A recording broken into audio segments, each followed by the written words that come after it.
Krieger-Watkins here with Mason County Press' The Scoop, brought to you by Betten Baker Ford and Safe Harbor Credit Union. And today I am at Ludington Area Catholic Schools with Liz Allard, 4th grade teacher and STEM teacher, and Principal Collin Thompson. Thanks for joining me, you guys. Thanks for having us. So we are talking about Catholic Schools Week. It is a thing that you guys celebrate every year. So let's just talk about why it's important. Obviously, this is a Catholic school, but why do you guys spend this week talking more in depth about the faith and what kinds of things you do at school? Well, Catholic Schools Week started in 1974. It was Okay. a national celebration of Catholic schools. It is a great time for us to promote our school and talk about all the wonderful things our students are doing here within our school. What kinds of things do you guys do during that week that are different than just an average week at school? We have a variety of activities. We have different dress-up days. Monday we had pajama day. Tuesday we had beach day, which is a favorite, and they get to wear their beach clothes and sit in the gym and have lunch. Wednesday was dress as your favorite saint, and then we had a little presentation for them.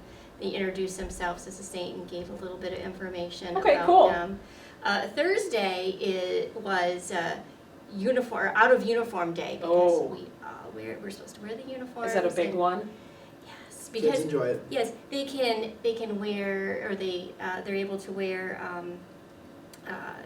jeans or sweatpants or even dress up if they choose to wear their favorite dress or something real fancy. They can do that. And Friday we had Safari Day or Explorer Day because that goes along with our book fair. And you're having a book fair this week. Yes. And that is, what's the theme of the book fair this week? Jungle. Jungle theme. So awesome. We kind of took the approach of Safari, Explorer, so it kind of opens it up to not just limiting to what they can wear. I got it. And then we also have other opportunities. So on Tuesday night we had our book fair. We had a pizza dinner sponsored by our Home and School Association, and then we had our STEM showcase where our students had worked on projects and displayed them and showed the parents and all the visitors that came how the projects worked. That's cool. What were some highlights of that night? The highlights, we have Dot and Dash, and so the multi-age students were able to program their robots to shoot hoops, draw, make different shapes on the carpet.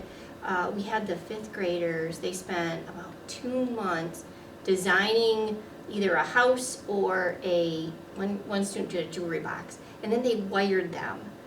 Because prior to that, I taught them how to use circuit tape and batteries and wire something, and so they wired their houses with these little lights. And the 4th graders had put together some landform presentations that they did in social studies, and then the 3rd and 4th graders together, they're in here at the same time for STEM, and they wanted to design a better boat. So they did 3 different kinds of boats, but they had different materials and different constraints. So, and they had to see if it could float, of course, and then they had to see if it could hold pennies. So floating's one thing. With weight on is a whole other thing. Yes. Did they all float? No. Oh, did one float? Oh yeah, a lot of them. Okay, did. good. And then the 6th graders, they wanted to do Rube Goldberg. So they were able to put together a series of events to come to a concluding event. And they worked really hard on it, but it didn't actually come together until the night of. Of course. So we had, I know, but it was great. They had such success. I was so proud of them. That's cool. And the whole robotics thing seems to be quite popular these days too. And just the whole STEM idea has really, grown since I was in school.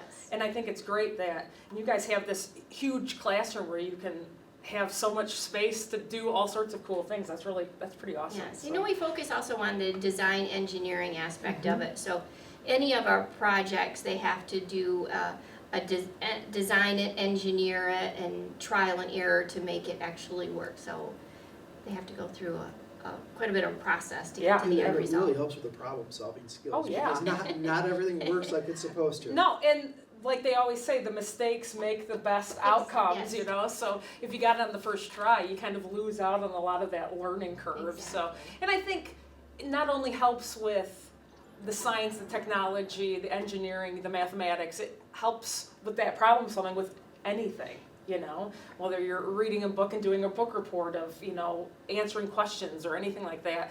And even just like conversational. It Yes. gets the kids involved to really like ask those questions that are more important than just, we're doing this, this is the outcome kind of thing. Working in groups and communicating and It is important, Yes. so why do you think so many kids come to LAC? Let's talk a little bit about just the school in general. What kinds of things do you guys offer that maybe isn't offered in the public school system? Well, obviously our faith, being able to talk about our faith and lay a solid foundation in our Catholic faith.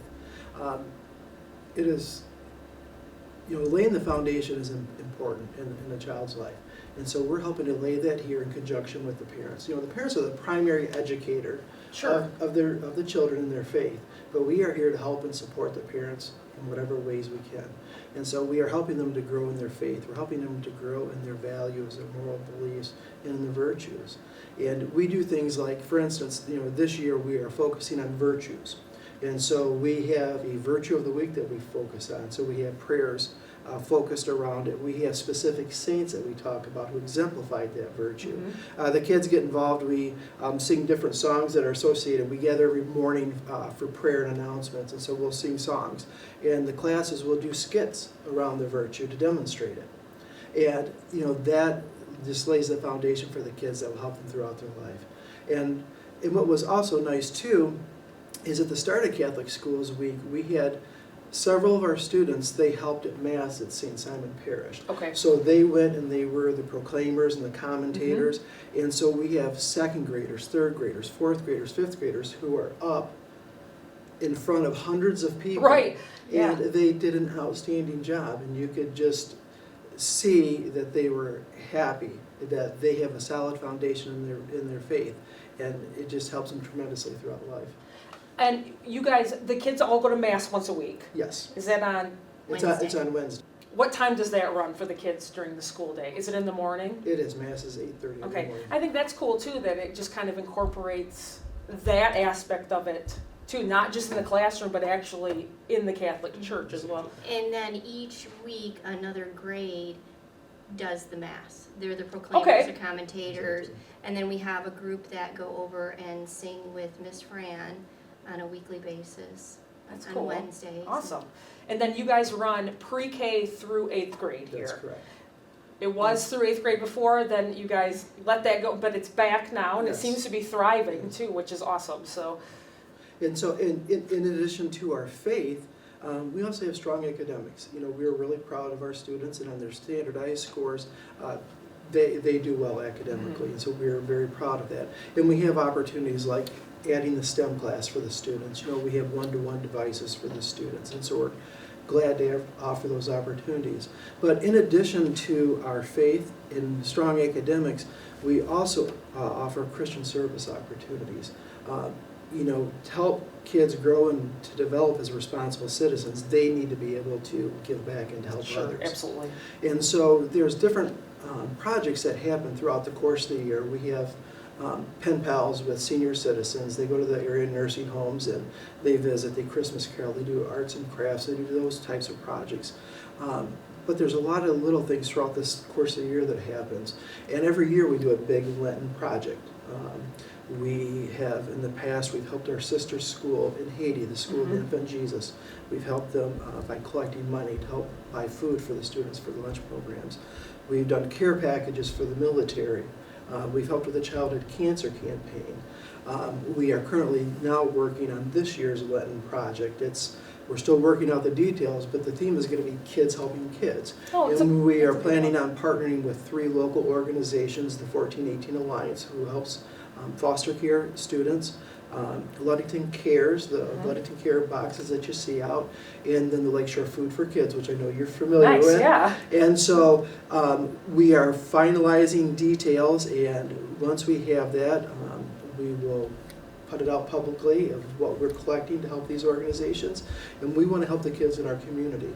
And our kids take an active part in all of these programs, and it's just, it's really inspiring to see the kids coming in with donations or cash or whatever it may be. You know, last year we did Chores for Change. So we asked the kids not just to go to mom and dad and ask for money, but to do extra chores around the house, earn money, and bring that in to give to the School of the Infant Jesus in Haiti to help buy beans and rice for their meal that oftentimes kids only get once a day. Yeah, I think it's important too that they know they get that work ethic. They know that, you know what, not everybody has it as good as they do. You know, to be able to give back and to learn those values at such a young age. And one other thing I wanted to hit on too that I think is really important about Ludington Area Catholic is your class sizes. I mean, you guys, the kids have so much more one-on-one with the teacher because the class sizes are smaller, and I think that, you know, is an important thing that people know about, that, you know, they're getting that much more interaction with the teacher, and I think that's important. So let's talk one more thing about your Visions dinner coming up. Yes. Can you talk a little bit about that? It is, and I don't have a calendar in front of me, but I believe it's Saturday, April 26th. Okay. The Visions Dinner and Auction is our largest fundraising event. It helps the general operating budget of the school. Tickets are for sale in the school office. It's $30 a ticket. Okay. And it is a wonderful night of food, camaraderie, dancing. We have silent auction items. We have live auction items. Many of our live auction items are made by the children as classroom projects, but we also have like a week getaway to Florida and those types of trips as well. And then we have various raffles and games to win prizes. Sure.